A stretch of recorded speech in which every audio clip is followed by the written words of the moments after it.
محترم سامعین کرام، السلام علیکم ورحمۃ اللہ تعالی وبرکاتہ۔ الحمد للہ رب العالمین والعاقبۃ للمتقین والصلاة والسلام علی اشرف الانبیاء والمرسلین وعلی آلہ واصحابہ اجمعین، اما بعد فاعوذ باللہ من الشیطان الرجیم ببرکۃ بسم اللہ الرحمن الرحیم۔ یا ایہا الذین آمنوا کتب علیکم الصیام کما کتب علی الذین من قبلکم لعلکم تتقون۔ صدق اللہ مولانا العظیم وصدق رسولہ النبی الامین المتین الکریم، ونحن علی ذلک لمن الشاہدین والذاکرین والحمد للہ رب العالمین۔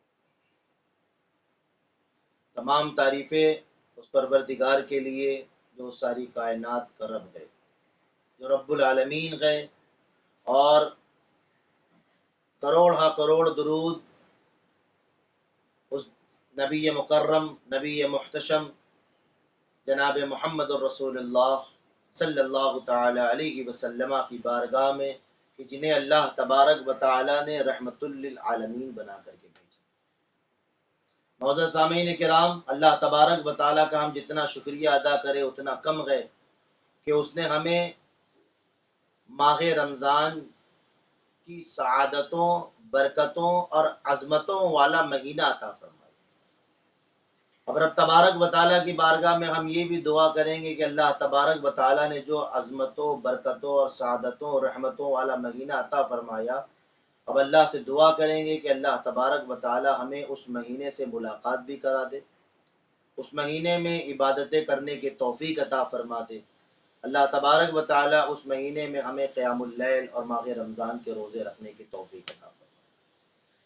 الحمدللہ میں اپنے اس چینل سے دیکھنے والے تمام ناظرین تک ایک پیغام پہنچانا چاہتا ہوں کہ اللہ تبارک و تعالیٰ قرآن مجید میں ارشاد فرماتا ہے کہ یا ایھا الذین آمنوا کتب علیکم الصیام کما کتب علی الذین من قبلکم لعلکم تتقون۔ آسان سا ترجمہ، اے ایمان والو تم پر روزے فرض کیے گئے۔ یا ایھا الذین آمنوا کتب علیکم الصیام، تم پر روزے فرض کیے گئے، کما کتب علی الذین من قبلکم لعلکم تتقون، جیسے تم سے پہلے لوگوں پر فرض کیے گئے تھے۔ یہ ہم نے سمجھا کہ اللہ تبارک و تعالی ارشاد فرما رہا ہے، اور یہ خدا کا کلام ہے کہ ہم پر روزے فرض کر دیے گئے، ہم پر روزے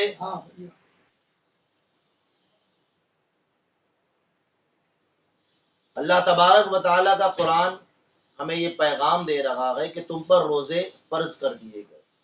اب کوئی یہ نہ سمجھے کہ صرف ہم پر فرض کر دیے گئے، نہیں، بلکہ اللہ فرماتا ہے کما کتب علی الذین من قبلکم، تم سے پہلے بھی لوگوں پر روزے فرض کیے گئے تھے۔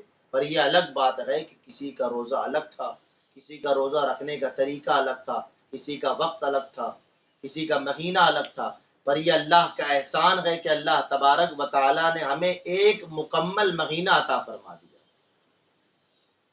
اب میرے دوستو، میں آپ کو جو بات سمجھانا چاہتا ہوں اس کے قریب میں آپ کو لے کر کے جاؤں، انشاءاللہ شاید کہ آپ کے دل میں یہ بات اتر جائے، اور بس میں گزارش کروں گا کہ اس ویڈیو کو پورا دیکھیے گا اور آگے بڑھانے کی بھی کوشش کیجیے گا کہ شاید کسی تک یہ بات پہنچے اور ہماری اور آپ کی اصلاح ہو سکے۔ جو پیغام میں دینا چاہتا ہوں، اللہ تبارک و تعالیٰ اپنے بندوں سے بے پناہ محبت کرتا ہے۔ کیا ہمیں رب بھوکا رکھنا چاہتا ہے؟ ہمیں پیاسا رکھنا چاہتا ہے؟ کیا اللہ تبارک و تعالیٰ یہ چاہتا ہے کہ میرا بندہ بھوکا رہے، پیاسا رہے؟ نہیں۔ اب ایک ماں کی زندگی کو دیکھو، ایک ماں اگر اپنے بچے کی بھوک اور پیاس برداشت نہیں کر سکتی، ایک ماں اگر اپنے بچے کی بھوک اور پیاس کو برداشت نہیں کر سکتی، اپنا پیٹ کاٹ کر کے اپنا حصہ، اپنا نوالا اپنے بچوں کو، اپنی اولاد کو کھلاتی ہے، تو وہ رب 70 ماؤں سے زیادہ پیار کرنے والا۔ اگر ایک ماں کی محبت کا یہ عالم ہے کہ وہ خود بھوکا رہ کر کے اپنی اولاد کے پیٹ کو بھرتی ہے، خود پیاسا رہ کر کے اپنے اولاد کو پانی پلاتی ہے، تو سوچو وہ رب جو 70 ماؤں سے زیادہ پیار کرتا ہے وہ ہمیں کیسے بھوکا پیاسا دیکھے گا؟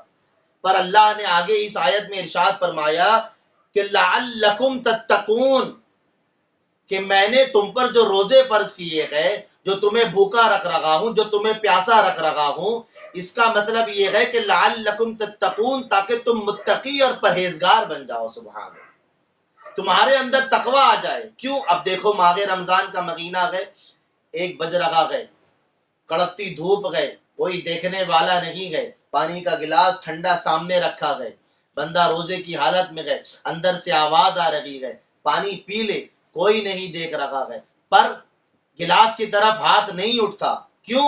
کیونکہ دل سے جو آواز آئی کہ پی لے، کوئی دیکھ نہیں رہا ہے، تو فوراً بندہ اپنے نفس کی طرف وار کرتا ہے اور یہ کہتا ہے کہ کوئی دیکھے یا نہ دیکھے، پر میرا پروردگار دیکھ رہا ہے، میرا پروردگار دیکھ رہا ہے. تو یہی چیز کی ہمیں ضرورت ہے. اللہ تعالیٰ فرماتا ہے اسی چیز کو رمضان تمہارے اندر اجاگر کرنے کے لیے آتا ہے کہ لعلکم تتقون، تاکہ تم متقی اور پرہیزگار بن جاؤ. یاد رکھنا ماہ رمضان کے روزے کی اتنی بڑی فضیلت ہے کہ سرکار مدینہ صلی اللہ تعالی علیہ وسلم نے ارشاد فرمایا کہ اگر بندہ مومن ماہ رمضان کا روزہ رکھتا ہے، حدیث کا خلاصہ آپ کو سمجھانا چاہتا ہوں کہ جو بندہ مومن ماہ رمضان کا روزہ رکھتا ہے اور جب چاند رات آتی ہے تو اللہ تبارک و تعالی اپنے فرشتوں سے مخاطب ہو کر کے کہتا ہے کہ اے فرشتوں، اس مزدور کی مزدوری کیا ہونا چاہیے جس نے مکمل مزدوری کی ہو؟ تو فرشتے فرماتے گئے پروردگار عالم تو بہتر فیصلہ کرنے والا ہے، اسے مکمل مزدوری ملنا چاہیے. تو اللہ تبارک و تعالیٰ فرماتا ہے فرشتوں گواہ ہو جاؤ، میں نے اس بندے کے تمام گناہوں کو معاف فرما دیا اور اس کا ٹھکانہ جنت الفردوس میں کر دیا. تو یہ اور میرے آقا فرماتے کہ ماہ رمضان کا ایک روزہ، میرے دوستو اگر آپ یہ بات سن رہے ہو تو توجہ سے سننا کہ اگر ہم نے رمضان کا ایک روزہ چھوڑ دیا، اب اس کے بعد اگر ہم پوری زندگی بھی روزہ رکھے، پوری زندگی پوری عمر اگر روزے کے ساتھ گزارے، تب بھی ہم ماہ رمضان کے اس ایک روزے کے برابر کا ثواب حاصل نہیں کر سکتے. تو میں گزارش کروں گا کہ اللہ تبارک و تعالی ہمیں ماہ رمضان کے مکمل روزے رکھنے کی توفیق عطا فرمائے. اللہ تبارک و تعالی ماہ رمضان میں تراویح کی نماز ادا کرنے کی، قیام اللیل کرنے کی، اور اگر مال گئے تو اس کی راہ میں خرچ کرنے کی توفیق عطا فرمائے.